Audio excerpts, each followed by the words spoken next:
बीरबल की सूझबूझ, बुद्धि और हाजिर जवाबी से जहां बादशाह अकबर प्रसन्न थे, वहां दरबार के अन्य लोगों में कई ऐसे भी थे जो बीरबल को उच्च पद से हटाना तथा बादशाह की दृष्टि में गिराना चाहते थे। वे लोग ऐसे ही अवसर की ताक में रहते थे जब वे बादशाह के कान भर सके या किसी भी तरह से बीरबल को नीचा दिखा सके। ऐसे अवसर अक्सर आते भी रहते थे। एक बार बीरबल की अनुपस्थिति में बादशाह के कान भरने वालों ने एक स्वर में कहा, हमारी समझ में आज तक नहीं आया है जहांपनाह कि हम लोगों में क्या कमी है। बीरबल को इतना महत्व क्यों दिया जाता है? क्या वह हमसे ज्यादा विद्वान है? बहुत फर्क है उसमें और आप लोगों में। बादशाह ने मुंह खोल दिया। जानने की इच्छा है हुजूर। अच्छा, फर्क जानना चाहते हो? हाँ हुजूर, फर्क दिखाया जाएगा, बादशाह ने कहा।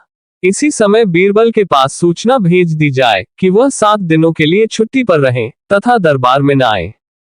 तुम लोगों में से जो सबसे चतुर हो वह उनके स्थान पर काम करे, उनकी कुर्सी पर विराजमान हो। इस 1 हफ्ते में हम फर्क का एहसास करा देंगे।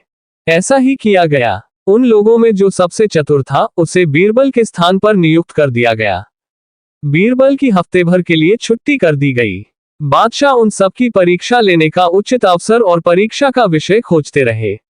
1 सप्ताह खत्म होने को आ गया। 6ठा दिन था। बादशाह ने दरबारियों को एकत्र कर उनके द्वारा चुने गए उस चतुर व्यक्ति से कहा, हमारे महल के पिछले हिस्से में कुतिया के बच्चों की सी आवाजें आती रहती हैं, देखकर आओ माजरा क्या है। बहुत अच्छा हुजूर, कहकर चतुर व्यक्ति चला गया। थोड़ी देर बाद लौटा। बादशाह ने मुस्कुराकर पूछा, क्या माजरा है? कुतिया ने बच्चे दिए हैं हुजूर। वे ही कू कू करते रहते हैं। वे कितने बच्चे हैं? बादशाह ने पूछा। हुजूर, मैंने तो गिने नहीं। जाओ, गिन कर आओ। व्यक्ति आज्ञा पाकर दोबारा गया और थोड़ी देर बाद लौट आया। आते ही बोला, जहांपनाह, 5 बच्चे दिए हैं कुतिया ने। मैं स्वयं गिन कर आया हूँ। गिनाए? जी हाँ। अच्छा, तो तुमने ये भी जरूर देखा होगा कि उनमें कितने नर हैं और कितने मादा? बादशाह ने मुस्कुराकर कहा। व्यक्ति चकरा गया। वह बोला, हुजूर, ये तो देखा नहीं। देख कर आओ। व्यक्ति तीसरी बार गया और ये देखकर आया कि बच्चों में कितने नर और कितने मादा थे। हुजूर, 2 नर और 3 मादाएं हैं। अच्छा, जो नर है उनके रंग कैसे कैसे हैं? जी। वह व्यक्ति पुनः जाने के लिए घूमने लगा। मैंने दोनों नर बच्चों के रंग पूछे हैं, बादशाह ने पुनः कहा।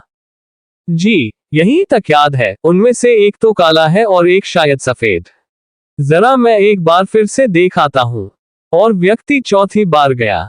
आकर बताया कि नर काला सफेद और दूसरा बादामी, मादाओं में से 2 काली और 1 बादामी है। बैठ जाए, बादशाह ने कहा। व्यक्ति बैठ गया। अब बीरबल को यहाँ बुलाया जाए, बादशाह ने आदेश दिया। बीरबल ने आते ही कहा, हुजूर, अभी तो 1 दिन और बाकी है, मैं परसों अपने आप ही आ जाता।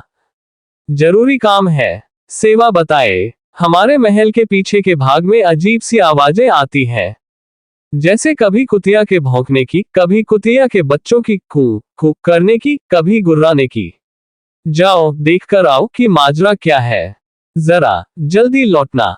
अच्छा जहांपनाह। बीरबल चले गए। बीरबल जब लौटे तो बादशाह ने प्रश्न किया, क्या माजरा है?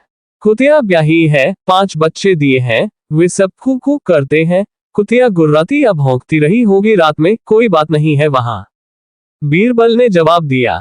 बादशाह ने पूछा, 5 बच्चे हैं, उनमें नर मादा कितने कितने हैं? 2 नर 3 मादाएं हैं, बीरबल ने बताया। रंग किस प्रकार के हैं? बादशाह ने फिर पूछा। 1 नर काला सफेद, दूसरा बादामी। मादाएं 2 काली और 1 बादामी है। बीरबल का उत्तर सुनकर बादशाह प्रसन्न हो गए। उन्होंने अपने दिल पर गर्व किया कि उन्हें एक बुद्धिमान व्यक्ति मिला है जो उनके साथ रहता है। अपनी प्रसन्नता दबाए हुए बोले, अब तुम लोग समझ गए होंगे कि तुम में और बीरबल में क्या फर्क है।